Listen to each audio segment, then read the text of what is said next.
The rich took hold of all the dungeons so no one else can level up their stats, but Su Chun awakens the ability to do dungeon raids in his dreams, while he sleeps, where he can also steal any monster's powers by devouring them. But the elites can't bear seeing him rise, so they start plotting his downfall. Year 2167, May 16th. The demon race had completely conquered the human world. Not a single place was left untouched. After the final battle, everyone was exhausted, yet Shi Chun still stood tall, an SSS rank lightning assassin. 7 years earlier, several demon kings had descended upon the world. Led by Demon King Lanying, they crushed humanity with overwhelming force, sweeping through the land without resistance. The Demon King mocked him, saying that humanity was nothing more than fragile trash, existing only to become nourishment. As he began drawing power from Shi Chun, the end seemed inevitable. But at that moment, something snapped inside him. He thought of his sister, his comrades, his master, everyone he had lost. Rage and grief surged through him as he refused to die quietly. Even if it cost him everything, he swore to drag the Demon King down with him. With that resolve, he activated his ultimate skill, SSS rank, Terminus Arc. Blinding light erupted, swallowing everything in its path. Even the Demon King was caught off guard, frozen in place as the energy surged out of control. As the light consumed them, Shi Chen's thoughts drifted to the people he loved. He felt regret that he hadn't been strong enough, that he hadn't changed anything sooner. If only he could go back. If only he had discovered the demon lair earlier. If only he had stopped the first Demon King from ever appearing. Then none of this would have happened. Suddenly, his vision went dark. When he opened his eyes again, he found himself lying in a hospital bed. Confused, he looked around. The room was clean and quiet. People were walking around casually, chatting like nothing had ever happened. No panic, no destruction. For a moment, he couldn't understand what he was seeing. Wasn't the world already destroyed? Where did all these people come from? Took him a while to process it, but eventually the truth settled in. He had returned to the past. Back to May 16th, 2157. 3 years before the demon invasion ever began. And only then did he realize he had been given a second chance. He realized he had returned 10 years into the past, back to his university days. The thought stunned him. Then, a notification appeared in front of his eyes, confirming it. Power of gluttony integration completed. So it was real. He had truly gone back to the time before everything fell apart. May 16th, 2157. 3 years before the demon invasion began. 3 years before the first demon king, Wrath, descended upon the world. The very demon who opened the gates of hell and allowed the others to flood in, bringing total destruction with them. That single event was the beginning of the end, the reason he lost everything. But now he was back. If he could stop Wrath before that moment, the gates would never open. The world wouldn't fall. Everything could change. A faint sense of excitement stirred in his chest. The power of gluttony had already finished integrating. Only then did he notice something strange. A translucent interface floating in front of his eyes. It had been there ever since he woke up. He focused on it, curiosity growing. What is this? It looked like some kind of game status screen. Are these my attributes? He had never seen anything like this before. In his past life, he had relied purely on his awakened abilities. Only 1 in 10,000 people could awaken, and he had been one of the unlucky ones. Despite studying at National Awakener University, he had failed to awaken throughout all 4 years. He had been stuck at the very bottom of the hierarchy. Anyone could push him around. No wonder he had woken up in the infirmary. As he looked around, he noticed a card floating within the interface. Class, Lightning Assassin. The description followed. Lightning God infuses the body with electricity. Movement speed greatly increased. Lightning blade condenses electrical energy into a weapon. Attacks deal critical damage and can paralyze targets. Reading it, Shi Chun felt something stir inside him. He focused his thoughts. A system prompt appeared, switching class. The moment the process completed, a faint snap echoed in the air. Just then, someone pushed the door open. It was Ma Long. "Hey, you're awake," he said in surprise. "Are you feeling okay now?" Shi Chun replied calmly that he was fine, while thinking to himself that, just as expected, no one else could see the interface. Ma Long walked closer, looking him up and down in disbelief. "Wait, your injuries are gone? You were beaten half to death yesterday. You're recovering even faster than an awakener." Shi Chun glanced at him quietly. So this is Ma Long. In his previous life, Ma Long had awakened, but only barely. He had remained at the bottom and ended up dying on the 3rd day after the Demon King's descent. Still,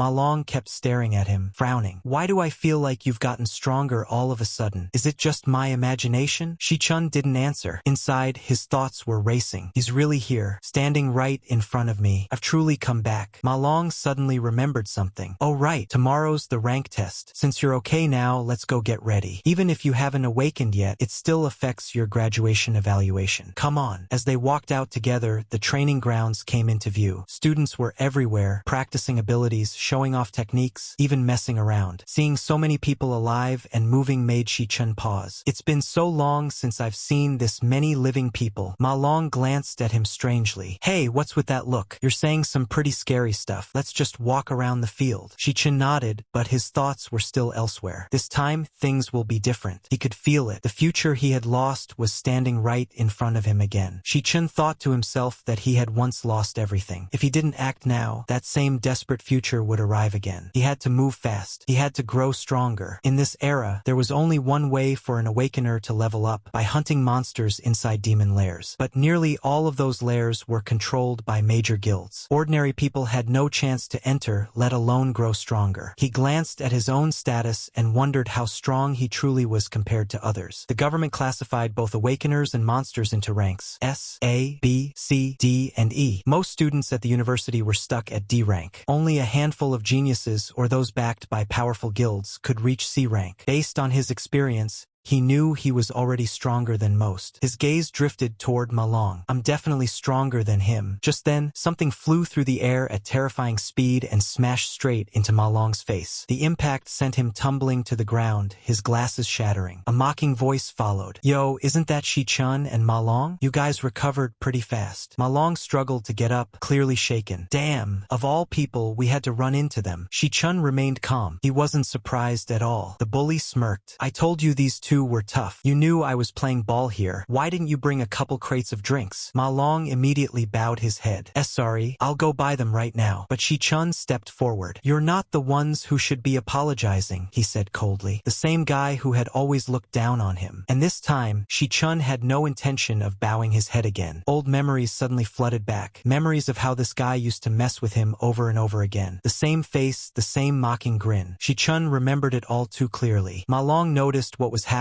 and quickly tried to stop it, telling them to knock it off. But the bully only laughed harder. He said something along the lines of how they were just helping out, that Shi-chun still hadn't awakened and probably needed a little motivation. The group burst into laughter, clearly enjoying themselves way too much. After fooling around for a bit, they lost interest. Tsh, he passed out already? Boring. Let's go. They turned to leave, completely ignoring him. Ma Long rushed over and called out to him, asking if he was okay. Shi-chun slowly opened his eyes and muttered that they never seemed to leave him alone. But Shi-chun stepped forward this time. He calmly said it wasn't Ma Long's fault, and that the ones who should apologize were standing right in front of them. The bully's expression darkened. Ma Long panicked and tried to stop him, but it was too late. The guy, Gong Zhang, started gathering energy in his fist, his expression turning vicious. The people behind him also tensed up, ready to jump in. Shi-chun watched him quietly. He knew this type well, someone who only dared to bully the weak because his older brother was the student council president. On his own, he wasn't anything special. Someone nearby whispered that Gong Zhang was about to beat them again. Others laughed, saying one of them was useless and the other hadn't even awakened. Gong Zhang stepped closer and sneered, asking what Shi-chun had just said. Shi-chun met his eyes calmly and told him not to bother them anymore. That was enough. Gong Zhang clenched his fist, anger flashing across his face, and said he'd teach him another lesson. And this time, Shi-chun didn't back down. Before Gong Zhang could even finish pulling his fist back, Shi-chun moved. A sharp impact echoed through the air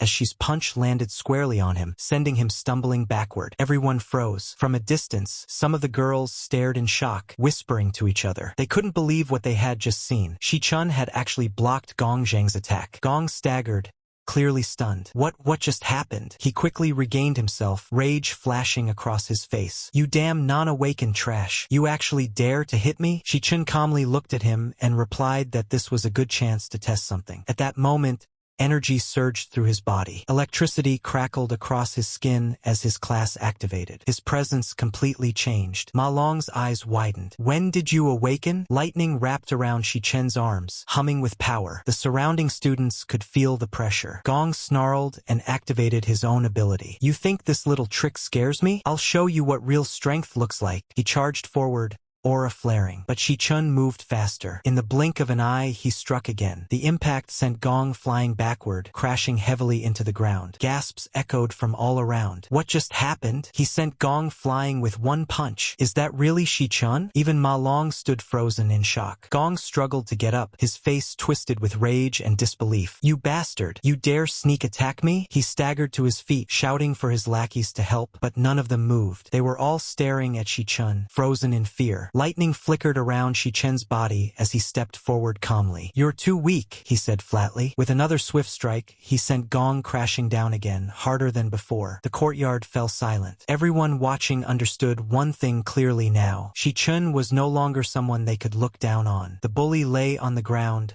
barely moving. It didn't look like he'd be getting up anytime soon. That hit had done real damage. This time, he was definitely heading straight to the infirmary. The surrounding students panicked and scattered in every direction. Ma Long stared at the scene in disbelief. Shi-chun, when did you get this strong? Shi-chun didn't answer right away. Instead, he checked his status calmly, his thoughts racing. So this confirms a few things, he thought. First, I can still freely switch into my lightning assassin state. Second, even though my system level is only level 1, my actual combat strength is already far above ordinary awakeners. That meant he was at least above E rank, maybe higher. Exactly how high, he still wasn't sure. But one thing bothered him. I clearly defeated him, so why didn't my stats increase? That question lingered in his mind. Then a thought struck him. Could it be that the condition for gaining experience is different now? He slowly raised his hand, electricity crackling around his fingers, as he formed a condensed bolt of lightning. The air around him buzzed with danger. The onlookers gasped. Some covered their eyes, while others peeked through their fingers, too scared to look away completely. Ma Long panicked. Hey, Shi-chun, what are you doing? Gong, lying on the ground, finally realized what was happening. His eyes widened in terror as the lightning hovered inches from his face. Shi-chun stared down at him, deep in thought. Is this how it works now? Do I really need to go this far just to gain experience? The crackling energy reflected in his eyes as he hesitated, torn between curiosity and restraint. Shi-chun grabbed Gong Zhang by the collar, but before he could do anything else, a voice cut in sharply. Enough! This is a school. A woman stepped forward. It was Ling Yu,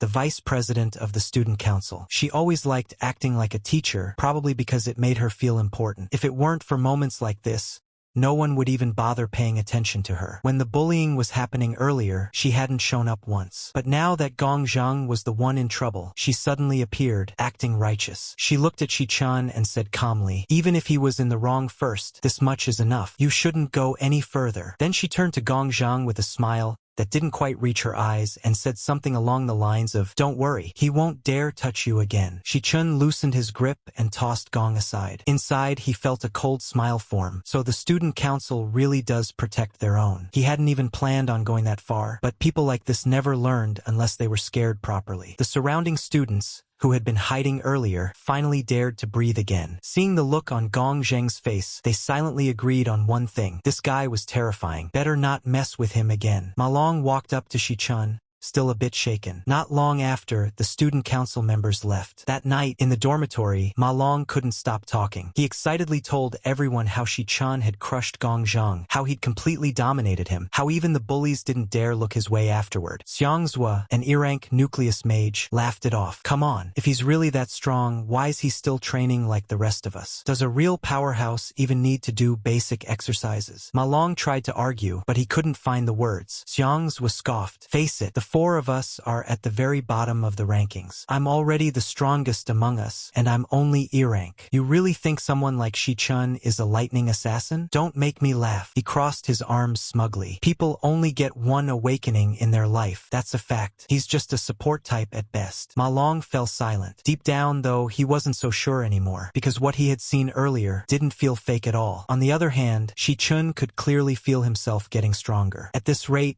he might actually be able to qualify for a club soon. The next day, someone announced that the final rank test before graduation would be held soon. Once that was over, everyone's true standing would be decided. At the E-rank training grounds, a large group of students had gathered. Among them was Gong Ting, the student council president. The moment he arrived, everyone straightened up instinctively. With a calm expression, he waved his hand and told everyone to end the day's training. As he turned to leave, he noticed Gong Zhang lingering nearby. You're still here? He he asked calmly. Gong Zheng clenched his fists. Brother, you have to deal with this. He embarrassed me in front of everyone. If you don't step in, I won't be able to swallow this humiliation. Gong Ting looked at him quietly for a moment, then nodded. I understand. I'll handle it. Later that evening, during a casual meal, the student council vice president spoke up. So, how do you plan to deal with that kid? Gong Ting replied calmly. From what I saw, he simply overpowered Gong Zheng. But is he really that strong? She smiled faintly. You know the situation of this academy. Fewer than 10 people have reached C rank, and you've already recruited all of them into the council. Ordinary students don't even have access to demon lairs. No matter how talented they are, they can't catch up. Gong Ting nodded slowly. That's true. Meanwhile, under the pouring rain, Shi-chun was running alone. Weighted gear pressed down on his body, over 100 kilograms, as he ran lap after lap without stopping. Basic training strengthens the body, he thought, and the stronger the body, the more power it can withstand. He knew this better than anyone. In his previous life, he had learned the hard way that an awakener's limit was directly tied to their physical endurance. As rain soaked through his clothes, his mind drifted to the future. In the year 2160, the Demon King Wrath would descend. That single event would begin the collapse of the world. Cities would fall. Countless people would die. His sister, too. Wrath was the one who opened the gates of hell and allowed the other demon kings to enter the world. So my first goal is clear, Shi-chun thought. I must kill Wrath. He had 3 years. 3 years to surpass him. His phone suddenly vibrated. He stopped running and glanced at the screen. It was a call from Xiaoyun. He hesitated for a moment, then answered. Hello. A voice suddenly came through the phone. His sister was calling. She sounded cheerful, saying she had been busy at a competition and only just got home after her phone died. She mentioned that if she won this time, their rent problem would finally be solved. Hearing her voice made Shi-chen's chest tighten. In his past life,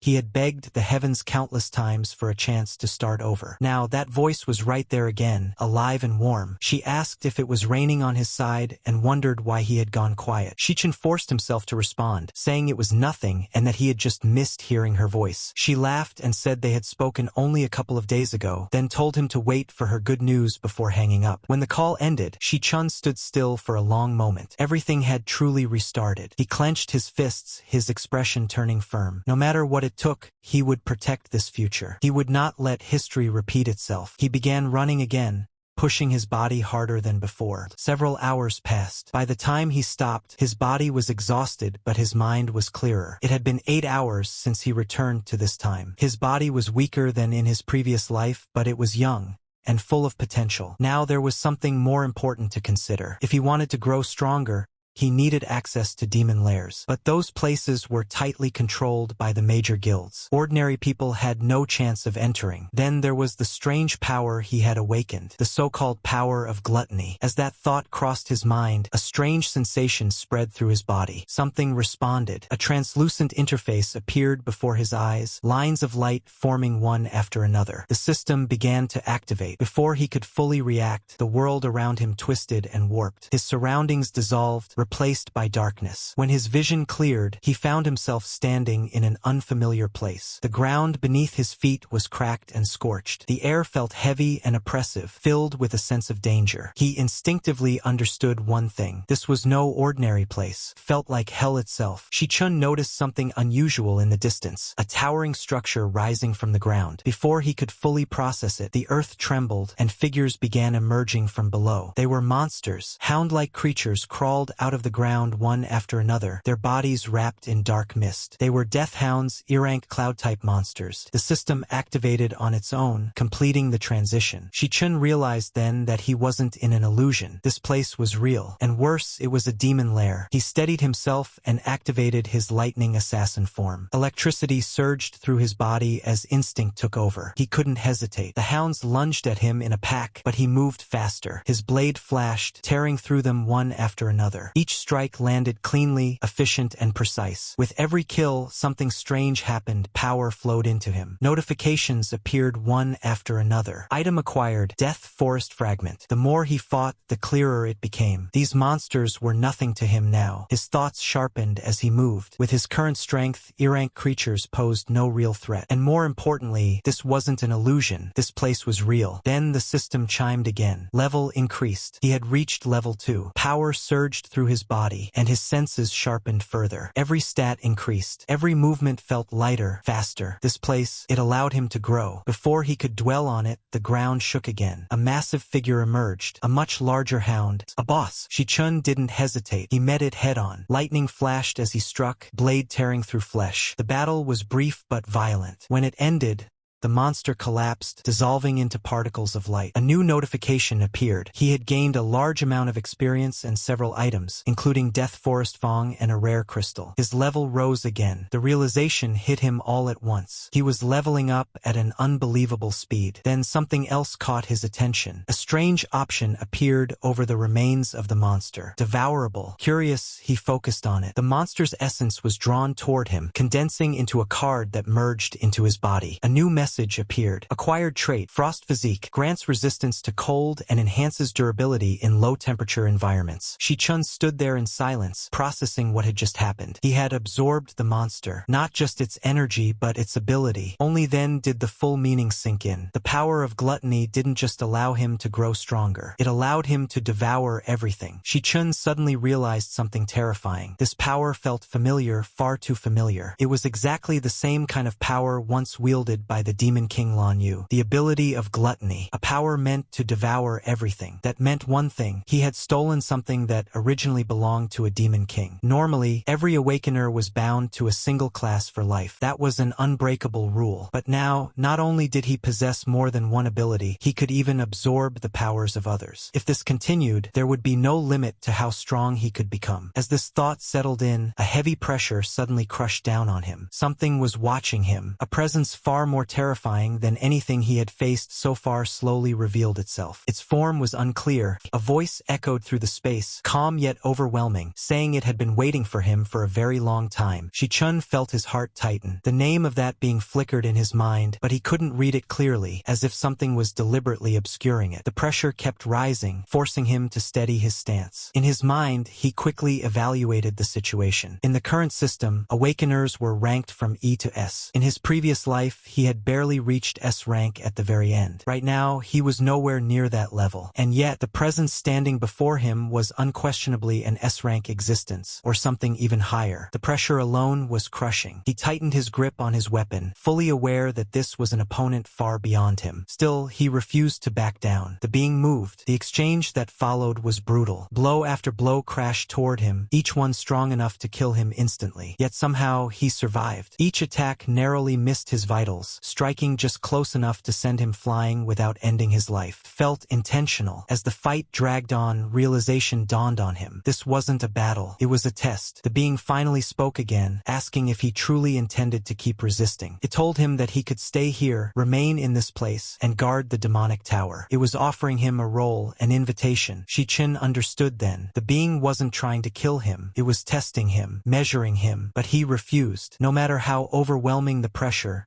no matter how impossible the odds, he would not bow. He rejected the offer outright. The presence responded coldly, stating that if he continued to refuse, it would not hold back any longer. The only reason he was still alive was because he was the only one capable of reaching this place. And with that, the pressure surged again, far heavier than before. A sudden surge of energy erupted from the ground as the fallen monsters around him began to dissolve. Rocks lifted from the ground, hovering in midair as if gravity itself had been overridden. He realized then that the entity was giving him one final chance. Either submit or be crushed. Shi-chun refused. He forced his power outward, lightning bursting across his body as he condensed it into a blade. The massive creature hurled chunks of stone toward him, but he pushed forward, weaving through the debris with sharp, precise movements. As they clashed, Shi-chun's mind worked rapidly. During the exchange, he noticed a pattern. Each time the being attacked, there was a brief delay, less than half a second before its next movement. A tiny opening, a flaw. If he could time it right, he might be able to exploit that moment. He focused everything into a single strike. Electricity surged violently as he slashed forward, the blade cutting through the air and striking true. The paralyzing effect triggered, locking the creature in place for an instant. But even then, The difference in power was overwhelming. He was thrown back hard, barely managing to stay conscious. Still, he realized something crucial. Even if he couldn't win, he could escape. He activated his full power. Lightning wrapped around his body, pushing his speed to its absolute limit. His movements blurred as he rushed toward the only light source he could see, what he believed to be an exit. Just as he reached out, the light vanished. The world twisted. A presence appeared behind him. The being spoke again, calmly stating that the path he was chasing was nothing more than an illusion. This place, it explained, was not a demon lair at all. Then it revealed itself fully. This was a trial, a test meant to judge him. The being introduced itself, not as a monster, but as a guardian. A purgatory Rakshasa, an S-rank existence. The realization struck Shi-chun like lightning. This presence, it resembled the demon king from his memories. And that was when he understood. This trial wasn't meant to kill him. It was meant to see if he was worthy. Energy surged violently around them as countless streaks of lightning struck down from above. Shi-chun felt the ground tremble beneath his feet as he realized something unsettling. This scene felt familiar. A memory surfaced from his previous life. During the final battle, the Demon King had fought in this exact way, constantly shifting forms,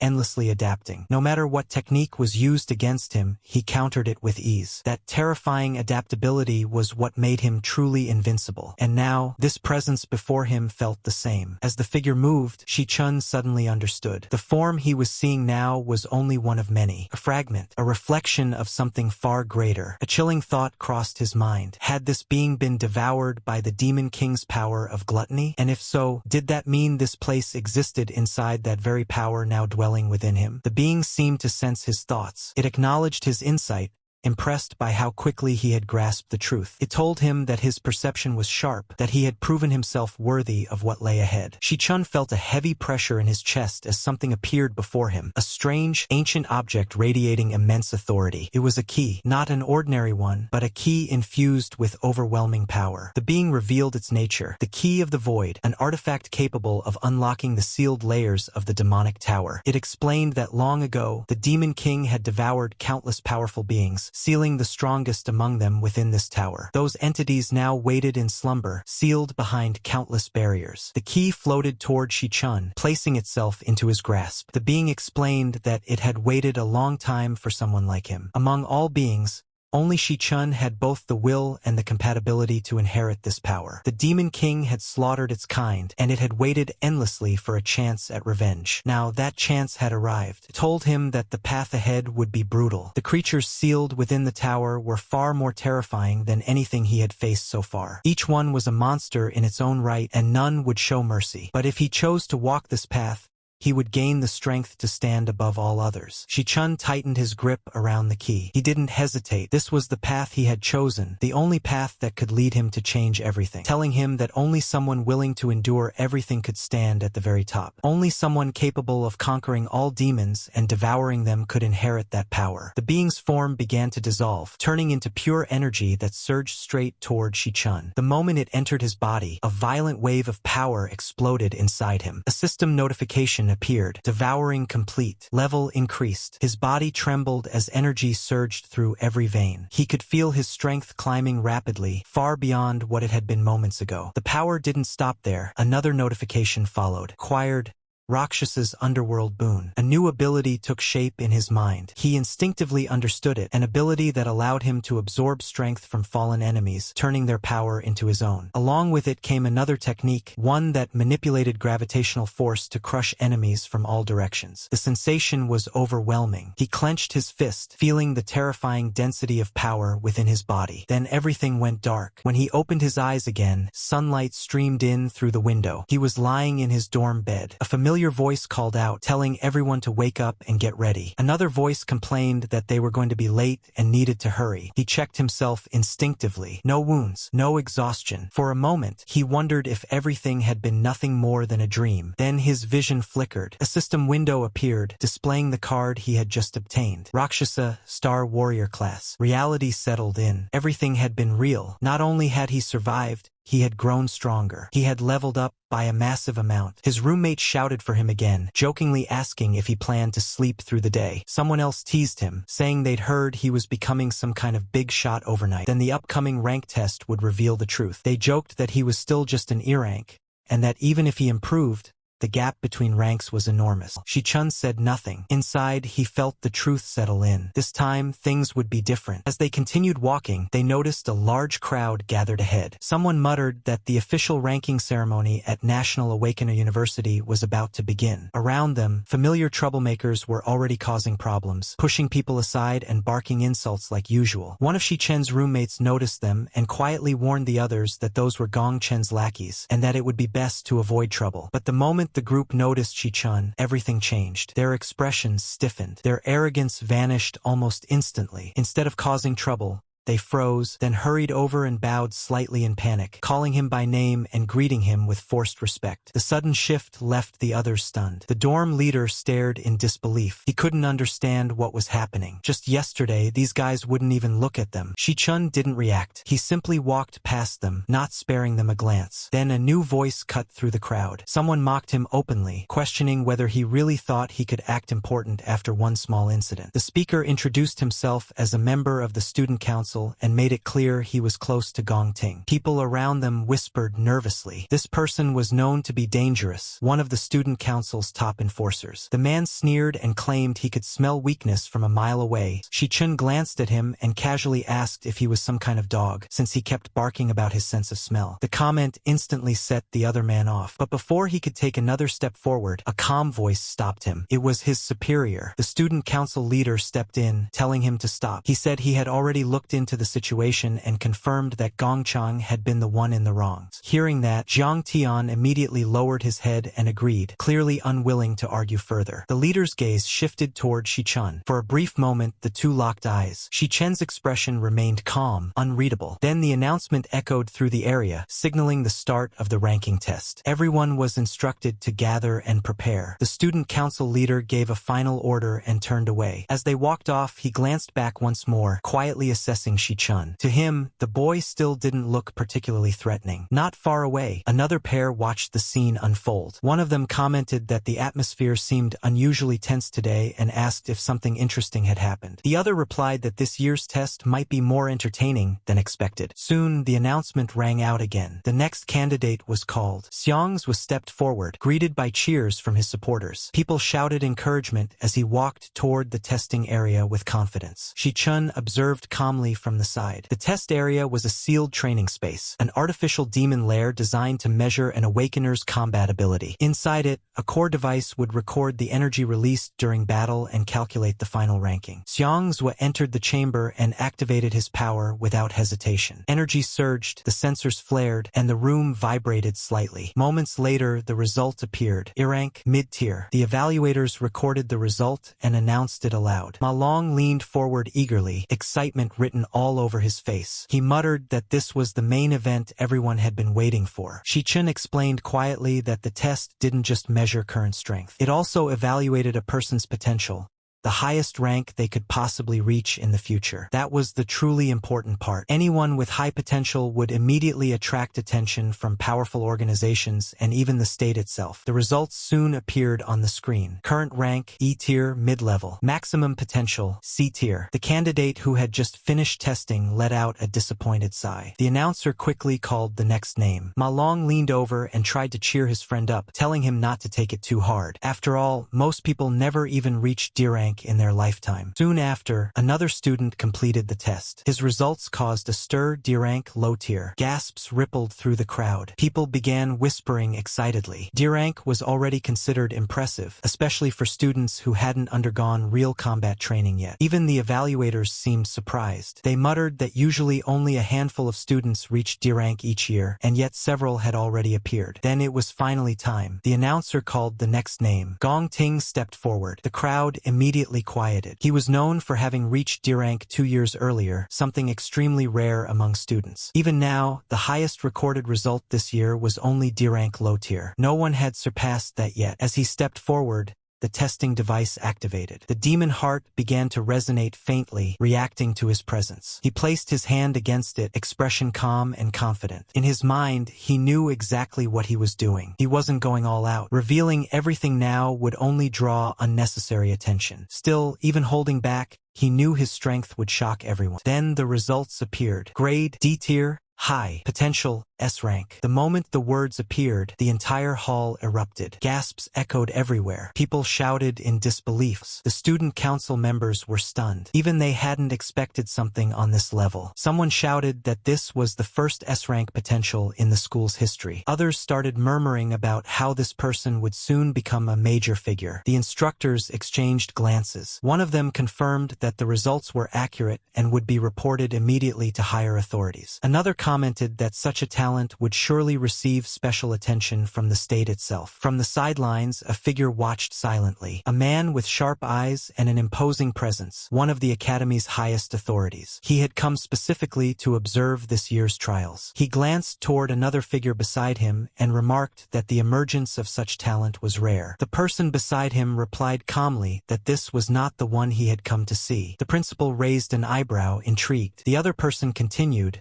saying that compared to this, there was someone even more interesting waiting. At that moment, the announcer called the next name. It was Shi-chen's turn. One of the student council lackeys stepped forward and sneered at Shi-chen, telling him to bring some honor to his dorm for once. He mocked him openly, saying that if all of them ended up with low ranks again, they would become the biggest joke in the entire academy. The other roommates lowered their heads in silence. None of them had the confidence to refute it. Their results had always been mediocre, and deep down, they all knew it. Ma Long clenched his fists and fired back, saying that Shi-chen would shock everyone and make them eat their words. The others only laughed harder. As Shi-chen stepped forward, inside the testing chamber, the atmosphere shifted instantly. The moment Shi-chen stepped inside, the demon core reacted violently. Its surface rippled, and its eyes snapped open, locking onto him with visible tension. Even the creature seemed unsettled. As Shi-chen approached the core, his thoughts were calm and clear. He understood exactly what this test meant. The graduation assessment wasn't just about strength. It was about proving one's worth to the major guilds. Only those who performed well here would earn the chance to be recruited by top-tier organizations. For most students,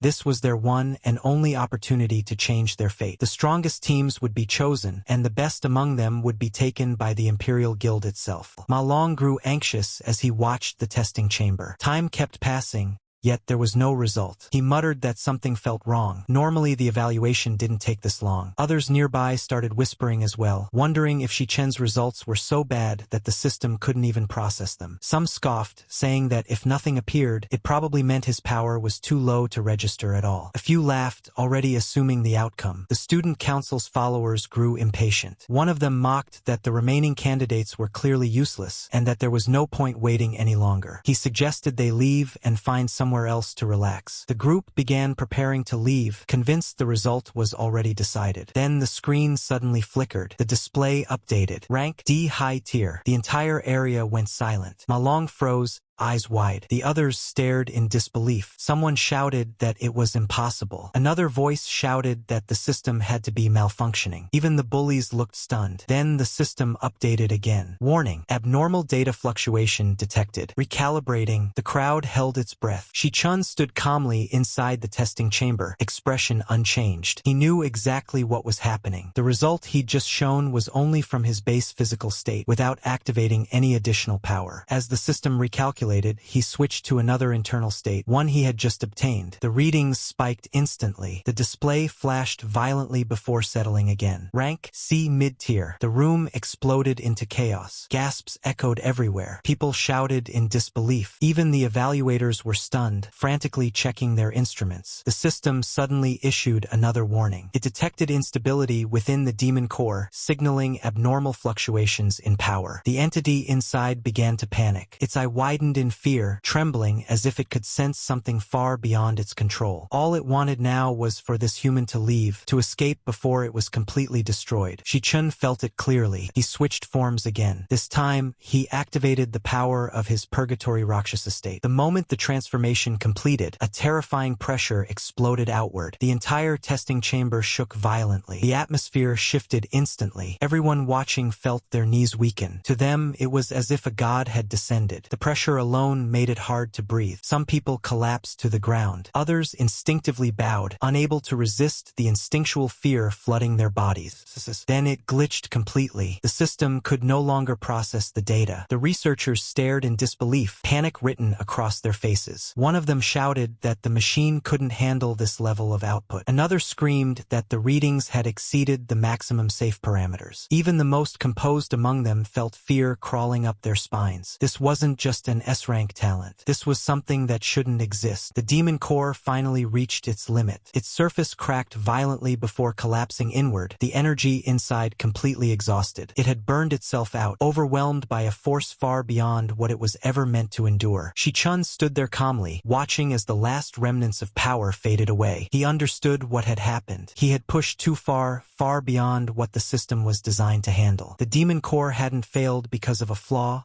It had simply been devoured. As the energy settled, a new notification surfaced in his mind. Acquired exquisite demon heart. The moment it integrated, his perception expanded dramatically. A new awareness spread through his senses, allowing him to perceive the strength of everything around him. Within a certain range, the power of every being became visible to him. It was as if the world had suddenly peeled itself open. Now, with a single glance, he could see the true ranks of everyone nearby. Most were low-level awakeners, E rank, some barely scraping into D. A few stood out slightly higher, but none were truly impressive. Then his gaze landed on Gong Ting. The truth revealed itself instantly. Mid-C rank. Shi-chun felt a flicker of amusement. So even the proud student council president had been hiding his true strength. No wonder he carried himself with such confidence. Someone shouted angrily, blaming Shi-chun for damaging the testing device. Another cursed him for causing trouble and delaying everyone. The shouting grew louder. Then a voice cut through the chaos. It was Gong Ting. He stepped forward, expression calm but firm, telling the others to stand down. He warned them not to disrespect someone like Shi-chun so lightly. That only shocked the crowd further. Then, unexpectedly, Gong Ting extended his hand toward Shi-chun. His tone was composed, almost respectful. He invited him to join his group, saying that together they could dominate the upcoming graduation assessment and claim the top spot. Shi-chun looked at the offered hand. He didn't move. His expression remained calm, unreadable. Inside, he already had his answer. The man who had been barking the loudest earlier nearly lost his mind. His face twisted as he muttered in disbelief, unable to accept what he was seeing. If Shi-chun joined Gong Ting's team, someone would have to be replaced. And that someone would almost certainly be him. When Shi-chun calmly declined the invitation and told them to stop bothering him, the shock on everyone's faces was unmistakable. The surrounding students were stunned. No one had ever refused Gong Ting so casually. Whispers broke out immediately. Some couldn't believe his audacity. Others thought he must be insane. A few even admired his courage. Gong Ting, however, remained calm. He studied Shi-chun with a strange glint in his eyes, as if trying to see through him. He commented quietly that it was fine. Some people simply had their own path. The tension lingered, thick and heavy. Then, elsewhere, the academy's higher-ups were discussing the situation. One of them remarked that it was a shame the two hadn't joined forces. With talents like theirs,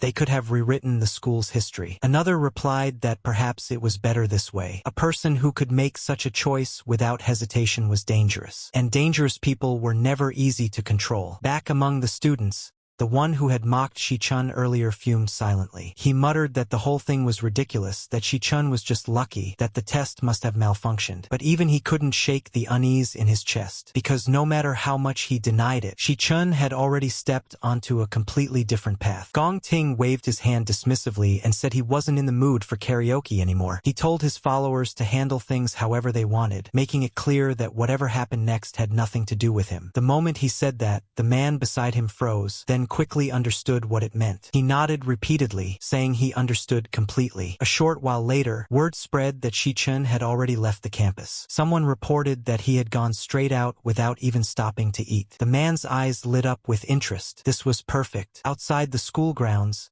there would be no restrictions, no teachers, no rules. That was exactly the kind of opportunity he'd been waiting for. Meanwhile, Shi-chun walked calmly through the streets, his thoughts drifting back to memories from his previous life. He remembered how, during a major operation inside a demon lair deep within the territory of the Shanti region, an elite team had been completely wiped out. That disaster marked the beginning of everything, the moment when the demon king known as Wrath descended into the world. That was the turning point that plunged humanity into chaos. If he wanted to stop that future from repeating, he needed to find that lair before it awakened. And for that, he needed resources. A lot of them. The Mithril Exchange was the fastest way to obtain both funds and equipment. It was the largest trading hub for Awakeners, where monster materials were bought and sold daily. With that in mind, Shi-chun entered the building. A clerk glanced at him skeptically and asked where he had gotten the materials he brought. Shi-chun answered simply that they were monster drops. The clerk frowned, clearly unconvinced. He said he'd never seen anything like it before. Another employee stepped closer and examined the items more carefully. She identified them as parts from a cloud-type monster, specifically the fangs of a Fongson beast. According to records, such materials could be refined into E-rank weapons or processed into alchemical ingredients. The first clerk scoffed and brushed it off, saying that items of that grade weren't rare enough to impress anyone here. He added that their exchange dealt mainly in D-rank and above, and that low-tier materials like this weren't worth much attention. Despite that, Shi-chun remained calm. He had already expected this reaction. What he truly cared about wasn't recognition. It was laying the groundwork for what would come next. The clerk, annoyed, he decided to push the trouble onto someone else and called over a junior staff member, telling her to handle the transaction instead. The young woman quickly stepped forward, bowed politely, and began processing the items. She carefully counted the materials and handed over the payment. It was a respectable sum, more than enough to cover basic expenses for a while. Shi-chun accepted the money calmly. Then, without another word, he brought out something else. The moment the item was revealed, the woman froze. Her eyes widened as she stared at it, stunned. She murmured that she had never seen anything like it before. Judging from its aura alone, it was far beyond common equipment, possibly even B-rank, maybe higher. Her reaction caught the attention of the others nearby. The clerk who had dismissed Shi-chun earlier walked back over, scoffing. He claimed that there was no way such a valuable item could come from someone like him. According to him, true high-grade equipment, especially A-rank, was something he had never seen in all his years working there. Another employee stepped forward to examine it more closely. His expression slowly changed. Then he went quiet. Finally, he spoke, his voice tight with disbelief. He said that this wasn't just high-grade equipment. It was something far rarer. The moment the words left his mouth, and that it was an authentic S-rank artifact, the room fell completely silent. The earlier arrogance vanished instantly, replaced by shock and disbelief. Even the employees who had mocked Shi-chun earlier were now staring at him, as if he were a monster. The store manager rushed over the moment he heard the commotion. After examining the item himself, his expression changed completely. He immediately bowed with respect, greeting Shi-chun as an honored guest. He apologized profusely for the earlier disrespect and invited Shi-chun into the private VIP room, promising to personally handle the transaction and accommodate any requests. As they walked away, Shi-chun glanced back calmly and addressed him by name. The man there asked how much he intended to sell the piece of equipment for. Suchin says 1 million. After hearing this, the man becomes slightly shocked. Then he says he's only asking for 1 million and asks if Suchin understands that even A-rank equipment can sell for millions. He adds that this S-rank weapon could fetch at least tens of millions on the market and could even cause a crowd stampede because it's that valuable. Suchin says he wants to use the S-rank weapon as collateral to get a loan of 1 million,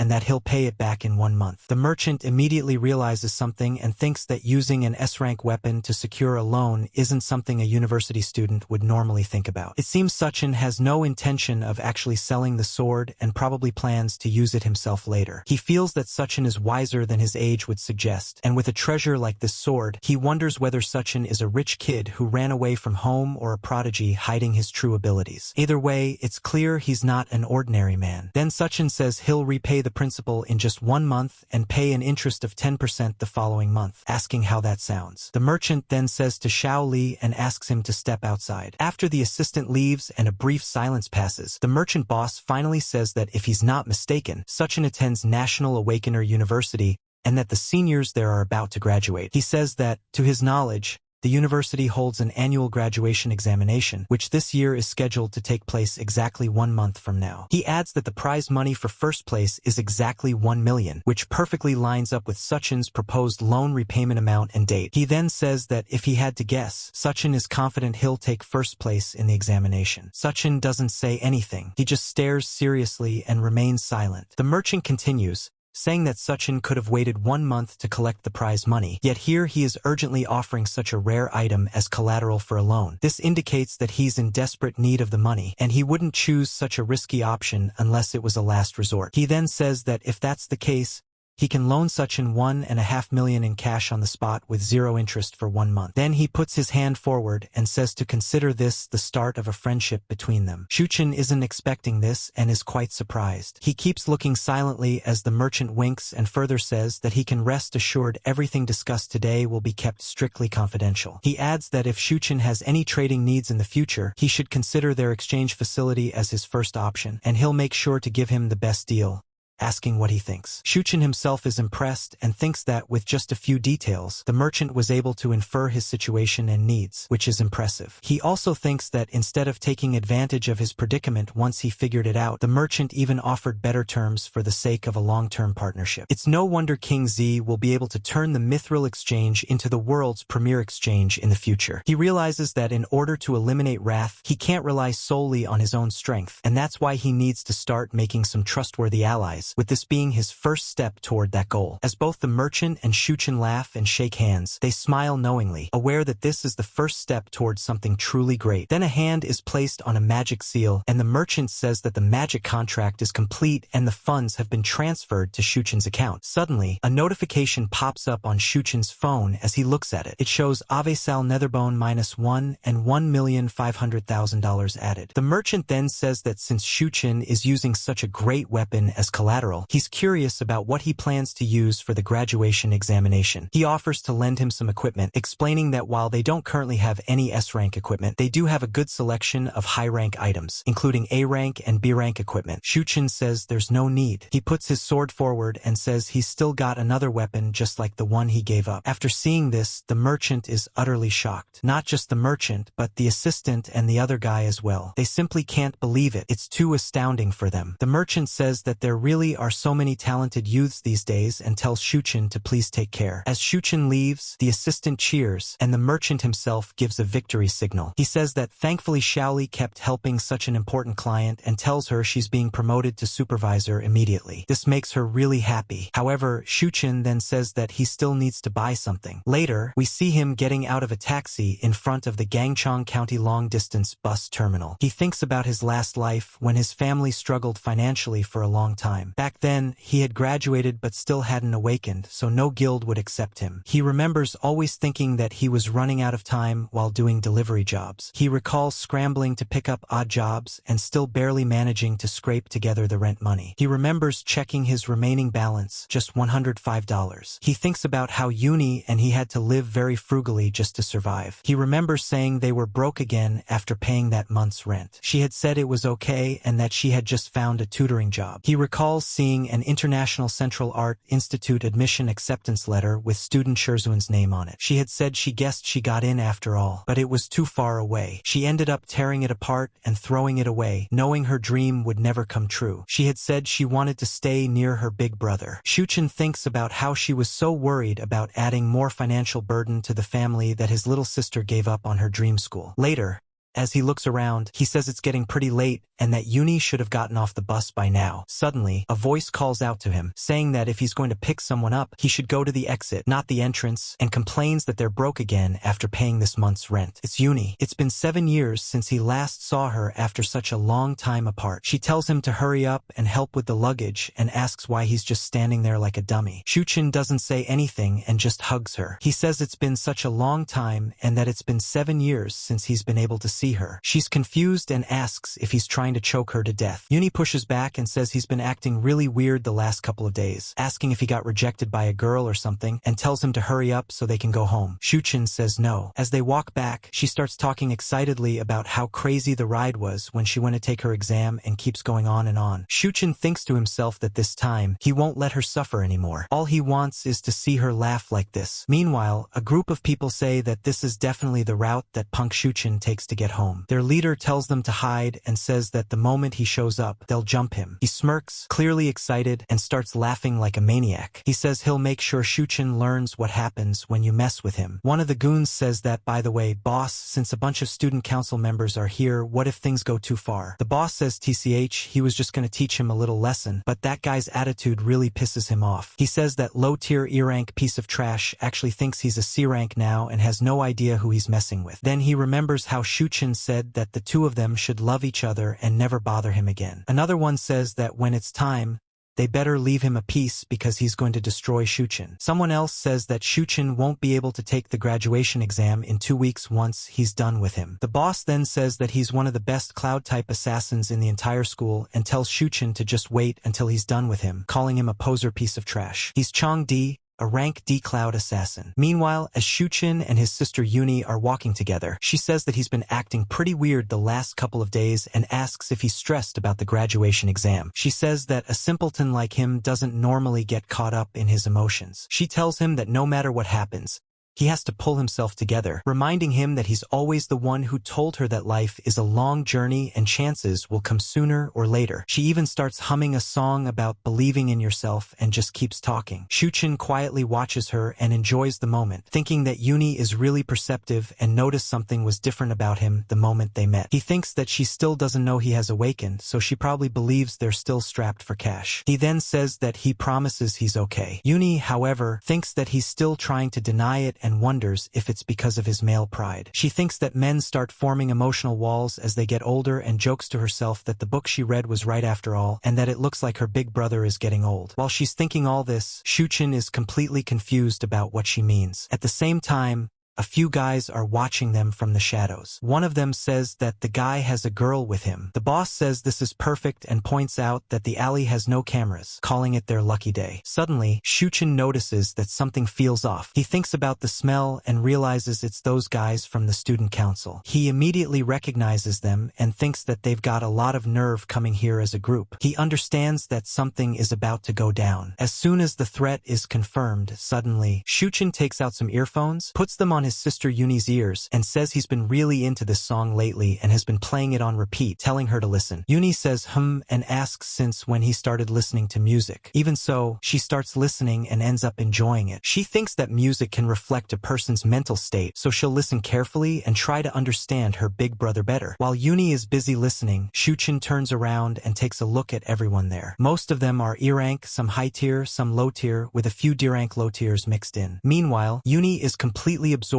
in the lyrics, which talk about the rush swallowing a bird's reflection, the sky shattering into echoes of goodbyes, and the days on the calendar fading away as humanity's final civilization approaches. As she listens to the music, all the goons suddenly start rushing toward Shuchin on their boss's order. Shuchin thinks about how in his last life, the year 2160 was when he lost his last family member. It wasn't until 2167 that he was reborn and able to come back, finally seeing his little sister again. As these thoughts run through his mind, electricity begins to pour out from his fists, surging through his entire body. He thinks that this is the first time in 7 years he's been reunited with his family, and wonders how they dare try to ruin this moment. The goons don't care and keep charging at him. Shuchin jumps forward and kicks the first guy who attacks him, sending him flying. When they see this, the other goons start to panic. Yuni, however, is still completely lost in the song, listening to lyrics about ruins disguised as problems and crumbling walls splitting to reveal a blue peak. Shuchin clenches his fist again as the music continues, talking about laughter and scorn existing only in shadows. The goons grow terrified as they see his punch coming straight at them. The punch isn't just meant for one person. After hitting him, Shuchen continues striking the guys behind him, then the ones further back, again and again, as the music roars on about a magnificent star shooting across the galaxy. Then, another goon tries to muster up some courage. However, as the music says that he reaches his hand out toward fate, Shuchen simply grabs the goon's hand and breaks it with an elbow strike. As the music goes on about finally hearing that faint echo again, the goon screams, but because he's screaming too loudly, Shuchen punches him straight in the face, sending him flying into another group of goons who all go flying as well. As the music says that he'll give everything he has to protect that fragile star, the boss is completely shocked. He thinks holy shit and wonders what the hell is wrong with this guy and how he can be this strong, especially as he sees Shuchen charging toward him with a thunderous aura. At this point, the goons stop showing any courage at all. They just watch as their friends get beaten again and again, waiting for their own turn. Soon enough, it's finally time for the boss to take a hit, and Shuchen has prepared an especially big one just for him. The boss says he's the strongest cloud-type assassin and tries to say something else, finally forcing himself to show some courage. It's honestly questionable why he didn't show this courage earlier when his goons were getting beaten up. If he had attacked together with them, there might have been a much better chance of winning. Still, at least he's trying now. He screams and curses, saying Shuchen really thinks he can't beat him, but he can't beat Shuchen at all. Instead, Shuchen punches him straight in the face, sending both the knife he was about to attack with and the boss himself flying away. Shuchen doesn't stop there. He moves behind him and delivers another massive blow, sending him flying once again and breaking his teeth in the process. The boss crashes into a wall and collapses inside it. When he opens his eyes, all he sees is a demon standing in front of him. The guy he came here to beat is the very one who defeated him instead. Shuchen says that he clearly told him to never bother him again, but he didn't understand. He then asks him which part of that he didn't understand,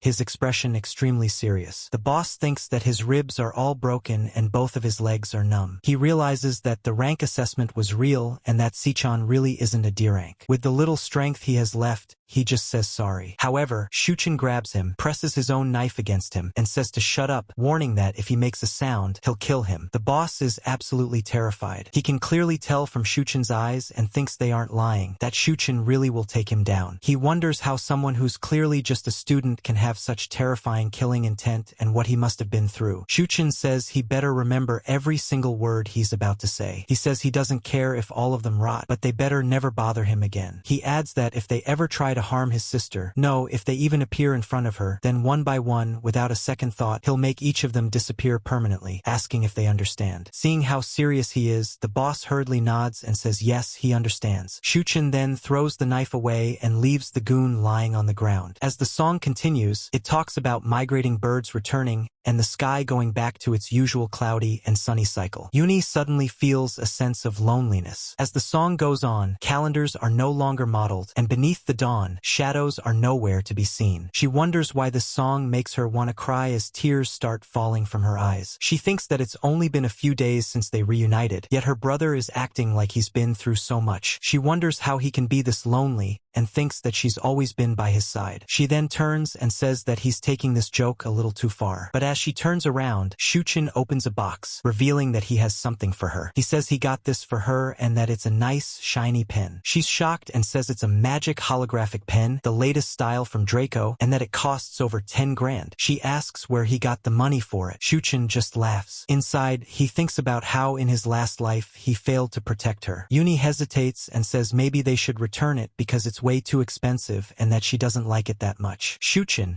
however, thinks about how he couldn't even protect her dream in his last life. As he hides his bloodied hand, he tells himself that he'll protect everything about her this time. As the siblings walk away together, the goons are left lying in the shadows, silently hoping someone will call an ambulance for them. Then we see Uni using the magic holographic pen, happily drawing beautiful fish art. She says she can't believe it really works and that it can draw holographic images in the air. Shuchen, however, is busy eating. He says that as long as she likes it, that's all that matters, while thinking to himself that Uni's fried egg noodles are seriously the best. Then Uni says that they still have to pay the rent and that he's just throwing money away like this. Shuchen says he's already paid the full rent for the entire year. This completely surprises her. She says, "What?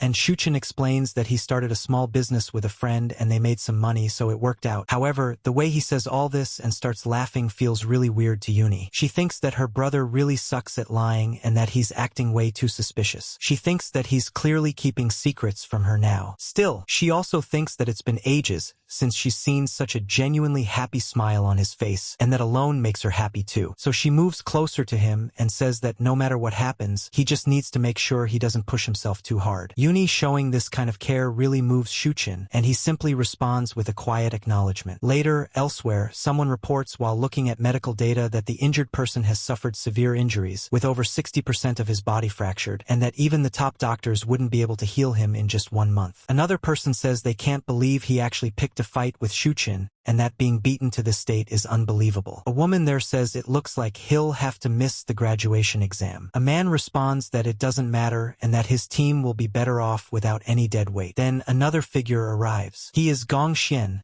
the National Awakener University Director of Career Services. He says that it's Shuchen again. He then says he has confirmed the internal results of the last ranking assessment and that Shuchen is indeed C rank. He adds that Shuchen is the only student in the entire school with a higher rank than his. Hearing this, the man can't help but react. Gong Xian then says that his father has invited the vice chairman of the alliance to personally inspect his performance at the graduation examination. He tells him to make sure he doesn't allow anyone else to steal the spotlight. He adds that if all else fails, he can only ask his niece to fill the vacancy left in Gong Ting's team, and if that happens, things will take a different turn. However, the guy says that Sir is overthinking things and asks if he really thinks he used his full abilities during the ranking assessment. He says to rest assured that on the day of the combat examination, he'll make sure everyone knows who the strongest really is. He's clearly fully prepared for it all. At 11 p.m., in the National Awakener University men's dormitory, Shuchen is taking a bath. He thinks that he has completed today's 100-kilometer weighted run. He also thinks that now that the money issue is solved, everything else is going smoothly, and that he should be able to start his meal plan after graduation. He thinks about the next step, securing the 1 million yuan prize money at the graduation examination so he can pay back his loan to King Z. He reminds himself that he has to honor his agreement with King Z, since there will be many things he'll need from him in the future. With less than a month left until the examination, he knows he needs to level up a few more times. After that, he closes his eyes and tries to sleep, because that's exactly where he does all his leveling. Suddenly, the system begins initializing. Once the loading finishes, the status shows that initialization is complete and that the glutton system has been initiated. He finds himself standing in front of a massive tower. He thinks about how the last assessment results showed that his weakest class, Gravehound King, is C rank. He also recalls that the official rank of his strongest class, Abyssal Fiend, wouldn't display. When the system tried to show it, it returned a message saying that the potential rank value couldn't be determined because the maximum system bounds were exceeded. Shuchen then thinks that even though Abyssal Fiend is an S-rank class, he currently can't use it to its full potential and isn't sure how much more power the class still holds. Because of that, the exact ranks of his remaining 2 classes are still unknown. He then takes out the Time Rift Key, an SSS rank item and the only key capable of unlocking the gates of the Tower of Darkness. As he uses the key, he thinks that he'll put it to the test today. When the key activates, the gate slowly opens. Shuchen starts walking forward, wondering what lies inside the Tower of Darkness and what kind of scene is waiting for him. As he steps into the void beyond the portal, he's shocked beyond belief and says that this place is something else entirely. Subscribe right now and turn on all the notifications. He finds himself in a place with a vast open sky. It's the Fallen Star Wastes, a truly remarkable place that completely shocks Shuchen. Suddenly, he drops downward and realizes that the gravity here is insanely exaggerated. He figures out that the surface gravity of the Fallen Star Wastes is roughly equivalent to 10G. Shuchen says that the door he came through has vanished and that it seems he has to eliminate the boss of this floor to open it again. He notes that in this environment, he can unleash at most 30% of his strength and that he needs to adapt to this place as quickly as possible. At that moment, a massive figure lands nearby. It's a phantom lion, a B-star warrior, and it's clearly ready to hunt its prey, which right now is Shuchen. Suddenly, a notification appears telling him to switch classes. He feels a bit tired as electricity starts pouring out from his hand. When the notification says class switch complete, he becomes level 10 Shuchen, a lightning assassin, holding the Vajra of lightning in his hand. His strength is 2 times 300, his speed is 3 times 450, stamina is 150, luck is 150, and both E-power and M-power are also 150. Shuchen looks at the monster and says that the enemy of this floor must be it. The phantom lion suddenly leaps toward him. Shuchen lowers his body as he sees it closing in, gathers lightning in his hand, and dodges the incredibly fast leap with precise movement. Even the lion can't believe it, since no one should have been able to escape its lunge so cleanly. Now it's Shuchen's turn to attack. He thinks that his body feels extremely heavy and that he has to end this quickly. He lunges forward, but a notification suddenly appears saying miss, vitality failed, and paralysis failed. Even though he landed a hit, the notifications are alarming. Now he's in a terrible position,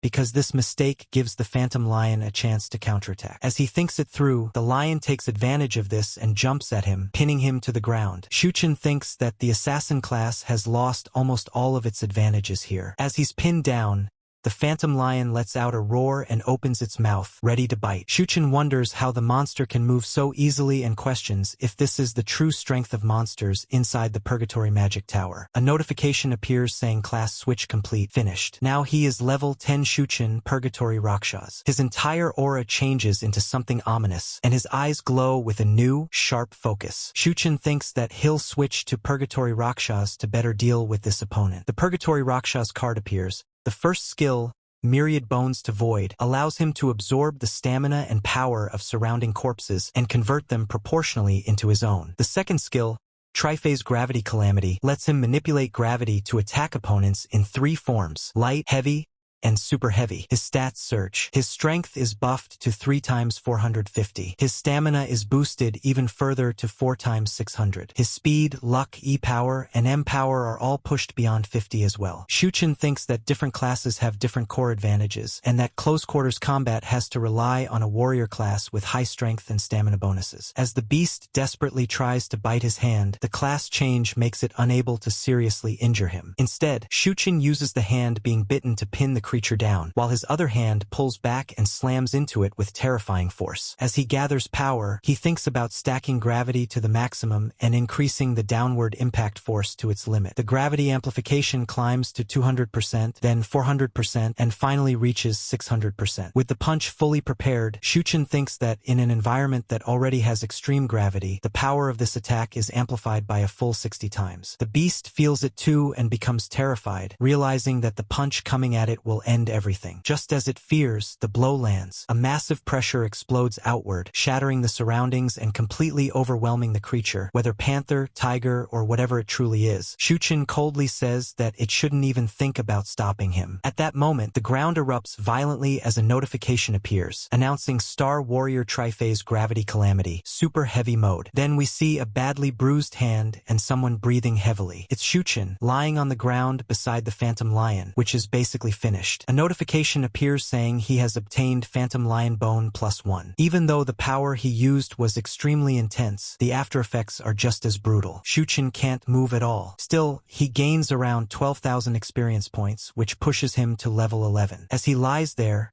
exhausted and breathing heavily, he starts thinking. He realizes that every star on a class card represents a multiplier to stats. The more stars a class has, the greater the boost after switching. He recalls seeing many cards, like Star Warrior and Light Warrior, each with different stat distributions, some with 11 stars or 9 stars, greatly boosting strength and speed. He then thinks that Purgatory Rakshas has more stars overall, which means the total amplification is higher. After a class change, its rank should be higher than Lightning Assassin. But even so, just dealing with a B-rank monster took everything he had. He also remembers seeing cards labeled A, B, and C rank. Shuchen thinks that it seems both of his current classes still haven't broken through the B-rank limit yet. Then another thought hits him. After killing the monster this time, the system didn't show a devourable mark. That's strange, since this has never happened before. On top of that, the gate to the next floor hasn't appeared either. He's still stuck in the same place. He starts wondering if this monster wasn't the real one. As these thoughts pile up, he suddenly thinks maybe that's the case. Right after that, he notices something behind him. Portal is opening. He turns his head, then a terrifying thought crosses his mind. The monster he just killed with everything he had might have only been some kind of cannon fodder mob. Now, more of them are jumping out of the portal. If even one of them gave him so much trouble, then for 5, 6, or even more would definitely finish him off. Suddenly, The first one lunges forward and strikes his shoulder. Pain explodes through him as he's knocked down again, completely vulnerable. And then the others follow as well, using their claws to hurt Shuchen again and again. Shuchen thinks that only at this moment did he truly understand the meaning behind the Purgatory Rakshasa's words. He recalls the line about how once the door opens, what welcomes you is endless pain. That endless pain is exactly what he's feeling right now as the panthers tear into him, clawing his body and dealing massive damage. But he also remembers the other words the Rakshasa said, that he must endure everything. At this point, it's not like he has a choice anyway. He can't do anything and is completely at the mercy of the roaring panthers. One of them roars right in front of him, sending panic straight through his mind. He has no idea what he should do. The only thing echoing in his head are those words again, telling him that he must conquer everything. Suddenly, he wakes up as if from a nightmare. He's extremely shaken, breathing heavily, drenched in sweat, and his heart is pounding. He feels nervous all over. If just one trip was like this, he can't help but wonder what the other trips will be like. As he lies there, exhausted and gasping for breath, he notices that his roommates are still asleep, completely unaware of everything, without a care in the world. He thinks about how the muscles tearing, the skin separating from the bone, and the pain he felt in his dreams were all incomparably real. Even now, he can barely believe it's over. Then he thinks that to become stronger, there are no shortcuts, and that this lonely and arduous road of purgatory has only just begun. He clenches his heart, steels his resolve, and accepts it. Then time skips to May 22nd, 2157, Friday, at the National Awakener University Grand Auditorium. A notice is posted on the board that reads that it's the class of 2157 National Awakener University Graduation Combat Assessment Team Formation Ceremony. Many students have gathered, ready to be assigned into teams. Teachers and staff members are standing around, some drinking tea, others holding water, while the students themselves look visibly anxious. One student says he heard that for this graduation combat assessment, high-ranking members of the Guild Alliance will be coming to watch it live. Another student replies that it's no wonder the rules have changed this year. The first student agrees and says that in previous years, there were no minimum requirements for team size or rank, but this time every team must have at least 5 members, and at least one of them has to be high E rank or above. They wonder if this change is meant to improve the entertainment value. Another guy says who knows. Then a staff member clears his throat and asks everyone to focus on him. He says that the rank information of all students in this batch has already been sent to everyone's wristbands and asks them to check their wristbands and complete their team formation as soon as possible. Everyone immediately starts checking the holographic status windows on their wristbands, anxiously reading what's displayed. A long list of names appears, showing name, rank, and team status. Gong Ting is listed as D-rank high tier, Zhang Di as D-rank low tier, and many other names follow with their respective ranks and tiers. Suddenly, someone says that something feels wrong. They notice that Shuchen is listed as low E rank. One guy asks how Shuchen can possibly be only low E rank. Shuchen himself is stunned, and his roommates are equally confused. He's left speechless as another student says that Shuchen previously tested as C rank and asks how it suddenly dropped to low E rank. Another person sighs and says that the demon heart really must have been broken back then. He adds that he was planning to team up with Shuchen after failing to get into President Gong Ting's team, but he didn't expect Shuchen to be just a low E rank. Shuchen silently listens as the comments keep piling up. Someone says that now no one will want to team up with him for sure. Another adds that the graduation assessment is extremely important and that no one would want to carry low-level deadweights. Amid the chatter, someone else says that Shuchen had refused Gong Ting's invitation before and must be regretting it to death now. Many of them seem pleased by this. Gong Ting himself, however, remains silent. He doesn't say a word and just keeps staring at the principal, who looks back at him calmly. In his mind, the principal thinks that his disappointing nephew still hasn't learned how to truly make use of power and human nature, and that it's time for his uncle to teach him a lesson. He wants to keep powers consolidated to a select few related to their blood, while he just wants everyone else to just be put besides their feet and boots. They don't want anyone else taking their power. That's why they don't hesitate and using cheap tricks to not even allow the others who have the power and capability to reach their position and handle stuff better than them. They just don't even want to have them compete. But Shuchen, even though it is a false status which is being shown, he is actually powerful. He should be able to teach these guys back some really great lessons. But if you don't want to miss what's going to happen next, subscribe right now and turn on all the notifications.